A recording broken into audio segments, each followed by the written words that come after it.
Bonjour Manuel Bompard. Bonjour. Merci d'être avec nous sur France Info. Bonjour Paul. Bonjour Agathe.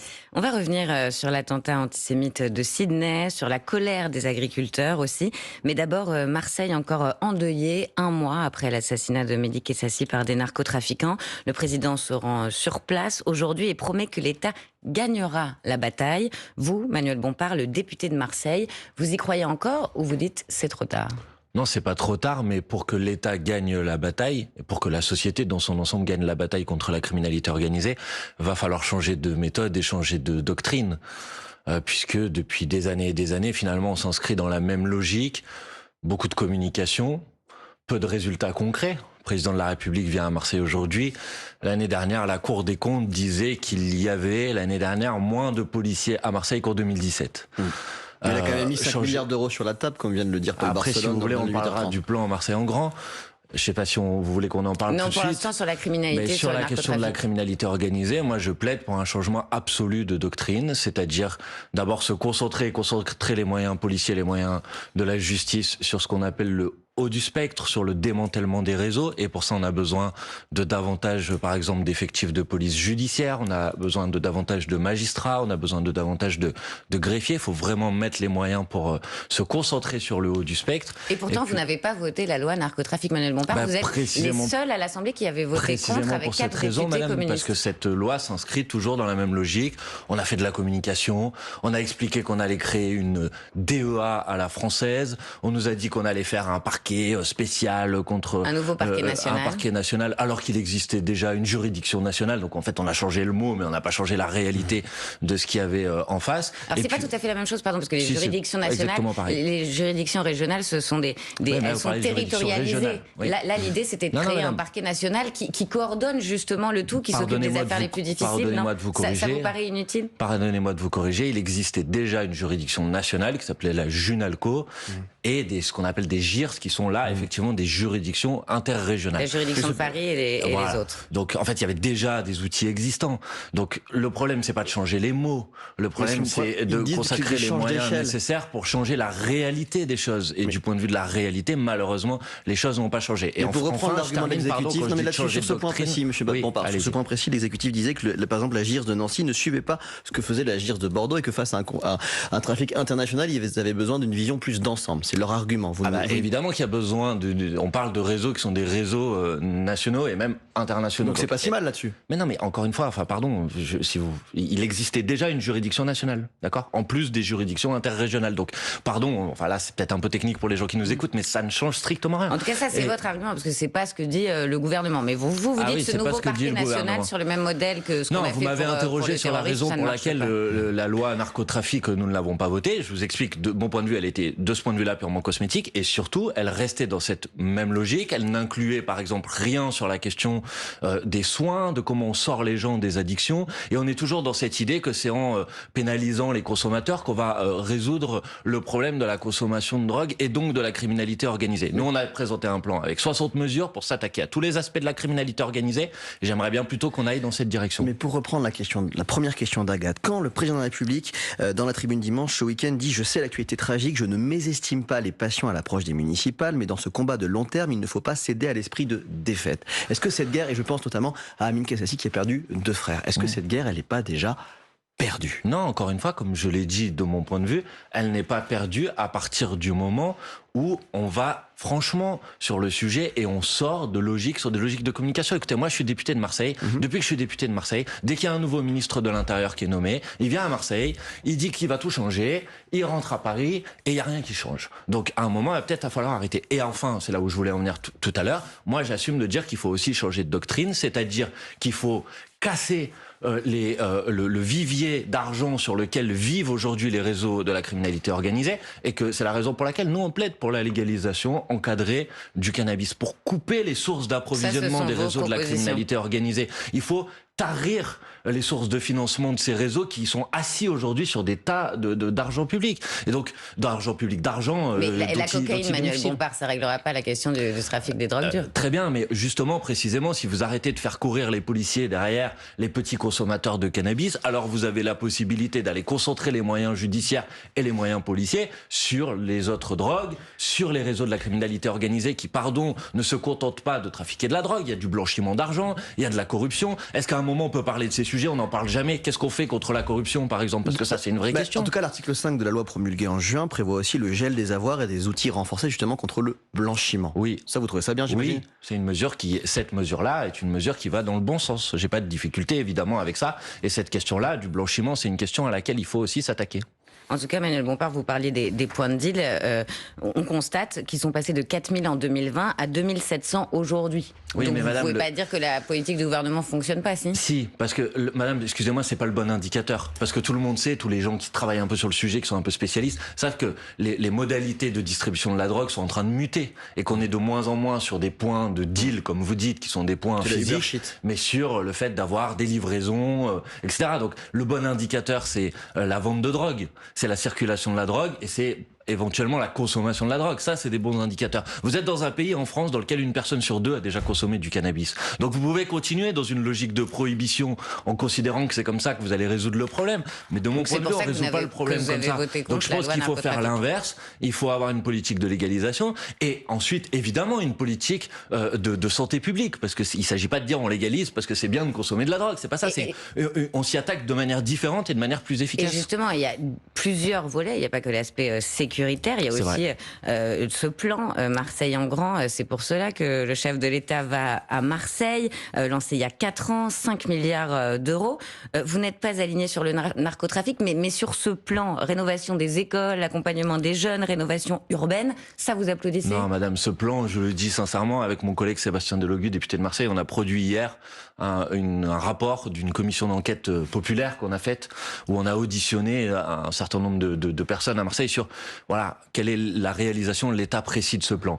Vous dites qu'il y a 5 milliards d'euros qui ont été débloqués. Non, c'est le président qui le dit. Le président de la République le dit. L'année dernière, la Chambre régionale de la Cour des comptes, d'accord, c'est la Cour des comptes, c'est pas Manuel Bompard qui le dit, disait l'année dernière que 1,3% des fonds avaient été effectivement débloqué. Oui, mais que plus ça avait été fléché. De parler de ça. Écoutez, c'est un plan. 62% des crédits alloués. Non, ça c'est les chiffres du président de la République. Effectivement, selon ça c'est les chiffres du président de la République. Oui. La seule évaluation qui a été faite, précise, indépendante, c'est celle qui a été faite par la Cour des comptes l'année dernière et qui disait que 1,3% des fonds avaient été débloqués. On parle d'un plan qui a été lancé en 2021 et qui est censé se terminer en 2031. Mais sur les écoles, donc, par exemple, sur 10 ans. Sur les écoles. En 3 ans, on avait débloqué 1,3% des fonds. Alors non, pardon, ce plan est aujourd'hui un fiasco absolu. Alors comment vous expliquez que le maire de Marseille, Benoît Payan, a inauguré les écoles depuis des mois? Chaque semaine, il inaugure une nouvelle école. Il y a 188 écoles qui sont concernées par la rénovation, selon les chiffres qui avaient été avancés au moment de la présentation du plan. 20 déjà réalisés. Il y en a 20 qui à peu près ont été rénovés. On est quasiment à la moitié de l'engagement de ce plan. Donc vous pouvez dire que c'est très bien, mais écoutez, quand le président de la République... Ça prend du temps de rénover une école. Parfois, il a fallu tout casser, tout reconstruire tellement les écoles étaient vêtues. Est-ce que vous savez que la mairie de Marseille... Vous pouvez pas reconnaître juste que ça, au moins, ça va dans le bon sens? Est-ce que vous savez que la mairie de Marseille a été condamnée par le tribunal administratif parce qu'ils avaient décidé, dans le plan de rénovation des écoles, de confier la gestion de la maintenance des écoles au privé. Et c'était illégal et le tribunal administratif les a condamnés, ce qui a fait perdre du temps, par exemple. Donc, madame, moi, j'aimerais bien que les écoles soient effectivement rénovées. Mais ce que je vous propose, c'est de venir faire avec moi un tour sur ma circonscription, d'aller rencontrer, par exemple, les enfants qui sont dans des écoles dans lesquelles il y a des infiltrations quand il y a de la pluie, dans lesquelles il y a des punaises de lit ou des cafards, pas des punaises de lit, des cafards, dans lesquelles les cantines sont trop petites et vous êtes obligé de faire 5 ou 6 services à midi et donc les gamins ils ont 15 minutes pour manger. Si vous trouvez que ça c'est une situation idéale, moi je ne le trouve pas. Et quand le président de la République est venu à Marseille en 2021, quels étaient les problèmes? Les écoles, le transport, le logement, la sécurité et la criminalité organisée. Venez à Marseille aujourd'hui et quels sont les problèmes? Les écoles, le transport, la criminalité organisée, le logement. Donc excusez-moi, j'aimerais bien vous dire que les choses ont bougé. Mais moi je crois que c'est de la communication, c'est des grandes annonces. Là, la Cour des comptes disait c'est quand même absolument inouï. Il n'y a aucun pilotage, aucun plan, aucun document qui permet de savoir où on en est des objectifs de ce plan. C'est un plan qui n'est ni fait ni à faire. À vos yeux, dans ce plan. Dimanche, après l'attentat de Sydney en Australie, vous avez tweeté pour dénoncer un horrible attentat terroriste antisémite. Ce sont vos mots. Vous avez posté ce message juste après Jean-Luc Mélenchon et juste avant que d'autres insoumis n'embrayent à leur tour. Trop coordonné, pour être sincère, pour la ministre chargée de la lutte contre les discriminations. Aurore Berger, elle était à votre place hier sur France Info. Toutes celles et ceux qui, depuis le 7 octobre, ont participé à nourrir cet antisémitisme, ont déversé une espèce de haine obsessionnelle d'Israël, sont en partie responsables de ce qui se passe. De manière très coordonnée, en quelques minutes, ils ont immédiatement posté et publié un message. Enfin, c'est pas un tweet qui va effacer 2 ans d'un antisémitisme débridé. Il n'y a pas un Français juif aujourd'hui qui n'a pas peur de la menace que représente la France insoumise. Que répondez-vous à C'est absolument indigne. Voilà ce que je réponds. Écoutez, Madame Berger s'étonne que quand ce terrible drame a été rendu public, que nous ayons réagi. Mais enfin, il n'y a pas que la France insoumise qui a réagi. C'est le côté coordonné, effectivement, quand on a regardé. Coordonné, Mélenchon a tweeté à 11h46, à 12h03, vous publiez un tweet évoquant vous aussi un horrible attentat terroriste antisémite. C'est incroyable. Entre 12h15 et 13h09, c'est incroyable, vous tweetez tous en même temps les mêmes termes. Donc il fallait quoi, qu'on attende chacun 2 heures alors que le drame venait d'être annoncé? Évidemment que tout le monde a réagi. Vous pourriez dire que j'étais coordonné avec les membres du gouvernement qui ont réagi à ce moment-là. Évidemment que vous réagissez. Évidemment que vous réagissez à partir du moment où vous apprenez un drame. Enfin, qu'est-ce que c'est que cette histoire? C'est vraiment un procès totalement fou, totalement indigne. Il y a un drame, vous réagissez pour dire votre émotion et votre indignation. Évidemment. Et maintenant, on vous reproche de réagir ou de réagir. Il faudrait, je sais pas, laisser 3 heures entre chaque tweet pour donner l'impression. Enfin, qu'est-ce que c'est que cette histoire? Qu'est-ce que c'est que cette attaque? C'est absolument indigne. Peut-être que les Insoumis ont perdu en crédibilité dans la lutte contre l'antisémitisme. Non, peut-être qu'il y a eu des propos, par exemple, quand Jean-Luc Mélenchon avait déclaré que l'antisémitisme restait résiduel en France.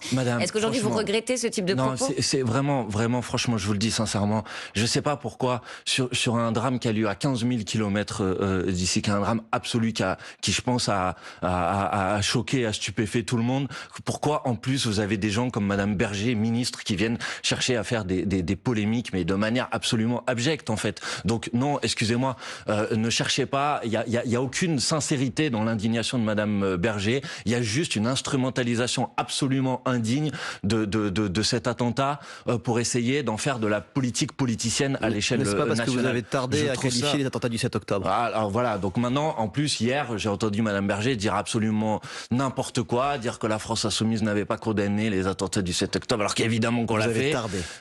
Mais on n'a pas tardé. Enfin, tout ça est une réécriture de l'histoire. Quant à Madame Berger, il y a eu un problème de qualification des faits à l'époque, Manuel Bompard. Vous êtes d'accord? Vous n'étiez pas d'accord entre vous? Il n'y a eu aucun problème. Je veux dire, la Cour pénale internationale, encore, il y a quelques jours, Amnesty International aussi parle de crimes de guerre ou de crimes contre l'humanité à propos des attaques du 7 octobre. Et c'est exactement les mots et la terminologie qu'on a employés à l'époque. Donc, franchement, s'il vous plaît, à un moment, j'aimerais bien qu'on sorte la question de la lutte contre le racisme, contre l'antisémitisme, des enjeux politiciens et qu'on s'attaque sérieusement à cette question. Et vous pensez toujours que les actes antisémites sont résiduels? Mais monsieur, s'il vous plaît, monsieur Mélenchon, non, mais c'est important, mais non, c'est pas important parce que j'ai déjà répondu 40 fois à cette question. Donc, monsieur Mélenchon, quand vous avez cherché à polémiquer avec lui sur ce sujet, a parlé des manifestations de solidarité avec le peuple palestinien en disant qu'il n'y avait pas d'antisémitisme dans ces manifestations. Évidemment pas du problème de l'antisémitisme en France qui évidemment a augmenté de manière significative ces derniers mois et contre lesquels il faut lutter de manière résolue et de manière déterminée. Or, que dit aujourd'hui une instance comme la Commission nationale consultative des droits de l'homme, par exemple? Elle dit que la lutte contre le racisme et contre l'antisémitisme en France souffre d'une absence de pilotage politique et de détermination politique. Voilà, ça c'est concret par exemple, vous voyez. Et Madame Berger qui est au gouvernement, elle devrait plutôt répondre à cette question-là, de sa propre responsabilité, de la responsabilité de son gouvernement dans cette absence de détermination politique, plutôt que d'aller chercher à polémiquer sur un drame. Vraiment, je trouve ça mais abject et indigne ce que fait Madame Berger en tant que ministre du gouvernement. Elle n'est pas digne de la fonction qui est la sienne. Manuel Bompard, dans un instant, on va parler de la colère des agriculteurs. Quelles sont les réponses de la France insoumise? Mais tout de suite, il est 8h48 et c'est l'info en 1 minute avec Maureen Sugnard. L'attentat sur une plage de Sydney ce week-end a probablement été motivé par l'idéologie du groupe terroriste État islamique. C'est ce qu'affirme le gouvernement australien ce matin, alors que des drapeaux du groupe terroriste ont été retrouvés dans la voiture des tireurs. Il y avait aussi des bombes artisanales dans ce véhicule. Le ministre de l'Intérieur se rend dans l'Ain, à Trévoux, au nord de Lyon, où l'explosion d'un immeuble d'habitation a fait 2 morts, 2 enfants. 13 autres personnes sont blessées. Les secours cherchent encore de possibles survivants sous les décombres. Sur France Info, la préfète de de l'Ain affirme que l'explosion est due à une fuite de gaz. L'enquête se poursuit. Le Premier ministre va tenir, lui, une réunion à Matignon ce matin à 10h30 avec plusieurs ministres et préfets. Une réunion sur l'agriculture alors que des éleveurs continuent leur mobilisation. Ils s'opposent à l'abattage systématique des bêtes en cas de découverte de la dermatose dans un élevage. Hier, la ministre de l'Agriculture a dit entendre la détresse des éleveurs, mais a défendu ce protocole sanitaire. Et puis la préfecture parle d'un retour à la normale. L'eau du robinet peut de nouveau être bue dans 7 communes de l'agglomération de Saint-Louis, dans le Haut-Rhin. Les autorités avaient mis en place des restrictions en mai dernier. Un taux trop élevé de PFAS, des polluants éternels, avait été détecté. France Info. Le 8-30 France Info. Agathe Lambray, Paul Larouturou. Avec Manuel Bompard, coordinateur national de la France Insoumise, député des Bouches-du-Rhône, le monde agricole se mobilise, Paul. Intensément, Agathe, il se mobilise, le monde agricole, contre la gestion par le gouvernement de la dermatose nodulaire. Vous le savez, cette maladie contagieuse en cause l'abattage des troupeaux pour éviter sa propagation. Un abattage vivement critiqué par vous à LFI, que Jean-Luc Mélenchon qualifie même, je cite, d'absurde. Sur ce point, Philippe Baptiste, le ministre de l'Enseignement supérieur, vous répond sur France Info hier. C'est pas faire preuve d'une très très grande responsabilité. La responsabilité aujourd'hui, c'est de faire confiance justement aux scientifiques, aux vétérinaires qui travaillent au quotidien pour essayer de trouver des solutions. Et leur faire confiance, c'est pas justement générer de la polémique et générer du malheur sur le mareur. Mathilde Panot a même publié une lettre ouverte à la ministre de l'Agriculture demandant de cesser au plus vite l'abattage total systématique. Ces protocoles, je le rappelle, ont été mis en place par des vétérinaires, par des scientifiques, par des épidémiologistes. Mais vous, à la France Insoumise, vous dites que c'est absurde. Non, ce que vous dites, pardon, ne correspond pas à la réalité. Il y a débat, y compris parmi la communauté scientifique, sur les meilleures méthodes à utiliser. Il y a par exemple des études de l'EFSA, qui est une agence européenne de sécurité alimentaire, qui dit que par exemple, si vous avez une stratégie qui est une stratégie de vaccination globale, mais c'est trop tard pour ça. Alors, attendez, oui, mais ça c'est pas ma responsabilité. Vous voyez là, non, mais là on parle d'aujourd'hui. Écoutez, j'ai un courrier envoyé par Mathilde Panot à Madame Genevard, que je viens de ministre de l'Agriculture. Je viens de le citer à la seconde. Non, pas celui-là. Celui-là, il date du 16 juillet 2025, d'accord ? Le 16 juillet 2025, Mathilde Panot, présidente de mon groupe parlementaire, alertait la ministre de l'Agriculture sur la difficulté que nous allions connaître avec l'extension et la propagation de cette épidémie, cette maladie. Et qu'est-ce que nous disions à l'époque ? Nous disions, il faut d'abord travailler de manière concertée avec les éleveurs sur un protocole qui soit accepté par tout le monde. Vous pouvez pas imposer les choses de manière autoritaire comme le fait aujourd'hui la ministre de l'Agriculture. Et l'EFSA, puisque c'est le sujet que vous m'interrogez et que vous essayez en quelque sorte de laisser entendre que ma parole serait contre la parole scientifique, l'EFSA a dit dans une stratégie de vaccination globale, il peut y avoir une stratégie d'abattage partiel qui produit les mêmes résultats qu'une stratégie d'abattage global d'un point de vue de la propagation de la maladie, mais qui permet de réduire les souffrances vis-à-vis des éleveurs. Parce que quand vous êtes éleveur et que pendant toute votre vie vous avez passé votre temps à constituer un troupeau, bah effectivement c'est une stratégie, c'est une décision d'une brutalité absolue de leur imposer l'abattage total de leur troupeau. Effectivement, mais le gouvernement s'appuie sur un consensus avec des scientifiques, non, c'est pas un consensus, des épidémiologistes. Ça, mais dites-moi si l'étude de l'EFSA que j'ai citée n'existe pas. Que cela oui, mais un consensus, c'est pas ça, madame. Un consensus, c'est de donner l'impression que tout le monde dit la même chose. Non, il y a un débat parmi la communauté scientifique. Certains, moi-même, je suis scientifique, si je peux me permettre, donc je crois pouvoir dire que j'ai pas une vision par rapport à la science qui soit une vision aveuglée, mais il y a un débat parmi la communauté scientifique entre les différentes mesures qui sont sur la table. Et est-ce qu'il n'y a pas une volonté, pardon, de surfer un peu sur l'émotion, parce que bien sûr, vous le dites, c'est dramatique quand on n'a pas le travail de toute une vie, tout un troupeau pour ces agriculteurs. Franchement, je sais pas pourquoi vous voulez toujours sur tous les sujets polémiquer ou remettre en cause la sincérité de l'engagement d'une personne. Non, c'est un sujet qui est douloureux pour eux. Est-ce qu'il n'y a pas aussi certains responsables politiques qui sont censés, qui ont la volonté d'instrumentaliser cette souffrance? Encore une fois, je vous ai dit, ce courrier date du mois de juillet. Donc nous, on n'a pas attendu qu'il y ait des blocages et une indignation dans tout le pays pour commencer à nous intéresser à ce sujet. Là, il n'y a aucune volonté de surfer sur quoi que ce soit. Il y a une compréhension de la détresse et de la colère des éleveurs qui, je crois, est d'ailleurs assez largement soutenue dans la population. Et il y a le refus absolu des méthodes brutales du gouvernement. Quand vous voyez le gouvernement qui, plutôt que de... Le syndicat agricole majoritaire, elle-même dit que la vaccination massive est une menace pour le secteur bovin. Alors, pour attendez. l'export notamment. Vous avez raison sur le fait que la FNSEA, et d'ailleurs je suis en désaccord avec leur stratégie, soutient aujourd'hui le gouvernement. C'est pas le cas de la Confédération paysanne, de la coordination rurale. C'est vrai, il y a un désaccord aussi chez les agricoles.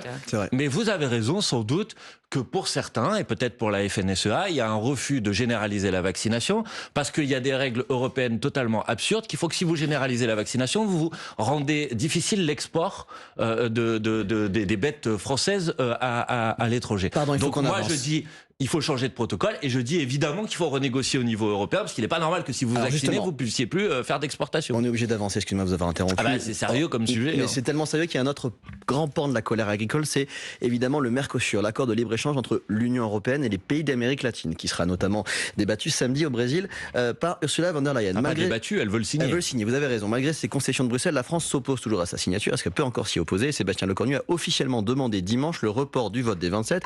Vous qui êtes opposé de très longue date, est-ce que vous saluez cette initiative du Premier ministre? Non, je vais attendre de voir, parce que pour l'instant, effectivement, le président de la République prétend demander le report du vote. Sauf que pour l'instant, on lui oppose une fin de non-recevoir. Bruxelles Donc et les Allemands sont contre également. J'attends de savoir ce que la France a l'intention de faire pour obtenir le fait que cet accord de libre-échange avec le Mercosur ne soit pas ratifié. Et encore moins ratifié contre l'opposition de la France. Enfin, pardon, c'est pas juste ma position, parce que tout le monde a l'air d'avoir oublié qu'il y a un mois, dans la niche parlementaire de la France Insoumise, l'Assemblée nationale, à l'unanimité, c'est pas juste la France Insoumise, à l'unanimité, a voté l'opposition du Parlement français à la ratification de l'accord de libre-échange avec le Mercosur. Donc voilà, moi ce que je dis, c'est que si Emmanuel Macron, comme j'en ai un peu le pressentiment, en quelque sorte cède cette semaine aux pressions qui sont faites sur la France pour faire accepter l'accord de libre-échange avec le Mercosur, ça sera vraiment une forfaiture d'un point de vue démocratique vis-à-vis de la parole qui a été donnée par l'Assemblée nationale française. Manuel Bompard, Brigitte Macron, donc l'épouse du président, s'est dite désolée hier soir si elle a blessé des femmes victimes. Elle réagissait pour la première fois à ses propos après la polémique. Elle avait qualifié de sale conne des militantes féministes qui avaient interrompu le spectacle d'un humoriste. Elle dit qu'elle est désolée, mais elle ne regrette pas ses propos non plus, car elle estime qu'ils ont été tenus dans un cadre privé. Qu'est-ce que vous pensez de ces explications Qu'elle aurait dû s'excuser, Brigitte Macron, qu'elle devrait s'excuser, qu'on ne parle pas comme ça. Elle dit qu'elle est désolée. Cette fable qui consiste à faire croire que ses propos n'avaient pas vocation à être rendus publics. Elle dit qu'elle n'a pas vu la caméra, oui. Me semble vraiment pas convaincante du tout. Et par ailleurs, que ça soit dans un cadre privé ou dans un cadre public, pardon, je pense qu'on ne parle pas comme ça, et on parle encore moins comme ça de femmes qui expriment une indignation que personnellement je comprends et je partage. La semaine dernière, les députés ont adopté le projet de loi de financement de la sécurité sociale à 6 petites voix près pour avoir la majorité. Un nouveau vote définitif est prévu aujourd'hui. Est-ce que vous croyez qu'il puisse être différent? Chacun sera devant sa responsabilité cet après-midi, mais je m'adresse en particulier à ceux qui ont été élus sous l'étiquette du Nouveau Front Populaire, parce que quand on a été élu sur l'étiquette du Nouveau Front Populaire, on a été élu pour augmenter les moyens de l'hôpital public, pas pour les diminuer. Or, ce budget de la sécurité sociale se traduirait par une diminution des moyens de l'hôpital public. Quand on a été élu sur l'étiquette du Nouveau Front Populaire, on a été élu pour le pouvoir d'achat, pas pour augmenter le prix des mutuelles pour les personnes qui sont des assurés sociaux. Je parle des écologistes, je parle des socialistes, puisque les socialistes ont voté pour la semaine dernière le budget de la sécurité sociale. Les écologistes se sont abstenus. Moi, je dis à tout le monde, sur le site de la France Insoumise, nous avons produit un simulateur de quel serait l'impact sur la vie des gens de ce budget de la sécurité sociale s'il était adopté. Je conseille à tous les députés, en particulier ceux qui ont été élus sous l'étiquette du Nouveau Front Populaire, d'aller consulter ce simulateur avant de voter cet après-midi. Et j'espère qu'ils vont changer d'avis et que le budget de la sécurité sociale pourra être rejeté, parce que c'est notre responsabilité, quand on a été élu pour rompre avec le macronisme, de ne pas permettre la continuité de sa politique. 8h57 et quasiment 30 secondes sur France Info. Il est l'heure de la question qui à retrouver sur l'Instagram et le TikTok de France Info. Aujourd'hui, la question qui va au zoo. Est-ce que vous avez écouté Nicolas Sarkozy dans le très populaire podcast Légende? Il est très en colère contre deux de vos députés, Daniel Obono et Hugo Bernalicis, qui ont amené un photographe dans la prison de la Santé, et il dit notamment ceci. Eux, ils sont venus me voir, comme on vient de voir le panda blanc aux eaux de Bolval. Voilà, j'ai passé la partie mignonne du zoo de Beauval, mais il y a une autre partie moins mignonne où il est vraiment très remonté contre vos deux députés. Comment vous le défendez ? Nos députés sont effectivement, comme le font de nombreux parlementaires, en particulier les parlementaires de la France Insoumise, puisque c'est un droit dont bénéficient les députés, aller constater les conditions de détention des détenus dans les prisons en France. Donc si M. Sarkozy a un problème avec le fait que des parlementaires exercent le droit parlementaire, c'est son problème. Mais en l'occurrence, moi je trouve que mes camarades ont raison de s'interroger sur les conditions de détention en France qui sont dans un certain nombre d'établissements absolument ignobles et pas dignes d'une démocratie comme la France. Vous allez lire le livre de Nicolas Sarkozy ? Non. Je trouve par ailleurs cette opération assez choquante en vérité. Donc non, j'ai pas l'intention, si vous voulez, de participer à la publicité de Monsieur Sarkozy. Et son livre m'intéresse assez peu. Merci beaucoup. Pourtant, il parle de vous dans son livre. Merci Manuel Bompard. Si tous les livres qui parlent de moi, je suis obligé de les lire, je vais passer un Noël un peu difficile. Insoumis, en tout cas. Merci Paul. Merci à vous. Demain, restez avec nous dans un instant. Les Informés avec Renaud Dely.